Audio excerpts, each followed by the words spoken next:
આજની વાર્તા છે ભગવાન શ્રી હનુમાનજીના પરાક્રમો. હનુમાનજી સીતા માતાની શોધમાં નીકળે છે અને ફરતા ફરતા તે લંકામાં પહોંચે છે. લંકામાં જઈ અને એ અશોક વાટિકામાં માતા સીતાજીને મળે છે અને સીતા માતાને બધી વાત કરે છે. હવે એમને ભૂખ લાગી હોય છે, તે ફ્રૂટ ખાય છે અને ફ્રૂટ્સ ખાધા પછી એમને ત્યાં સિપાહીઓ જોઈ જાય છે.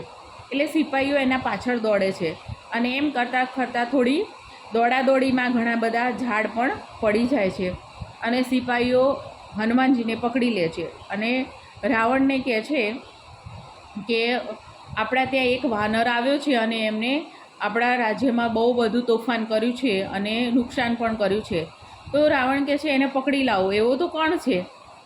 તો એને પકડીને લઈ જાય છે અને હનુમાનજી બે હાથે પ્રણામ કરીને રાવણને કહે છે કે હું પ્રભુ શ્રી રામનો દૂત છું.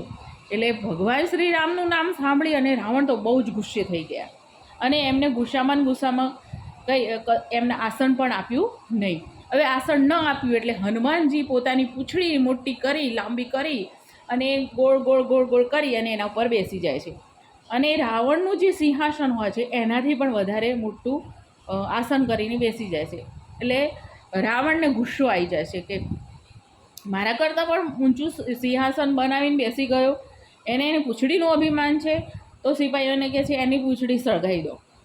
તો ગાભા ને તેલ ને બધું લઈ આવે છે અને એની પૂંછડી સળગાવે છે. હવે પૂંછડી જેવી સળગે છે ને એવી જ હનુમાનજી એના લંકાની અંદર જેટલી દિવાલો હોય છે ને એટલી દિવાલોમાં પૂંછડી અડાડતા જાય એટલે લંકા સળગતી જાય. બધી દિવાલો એમ કરતાં સળગવા માંડે છે અને હનુમાનજી છેલ્લે બોલે છે કે ગાભા તારા, તેલ પણ તારું, દિવાસળી પણ તારી ગઈ, પૂંછડી મારી સાજી રહી, લંકા તારી સળગી ગઈ.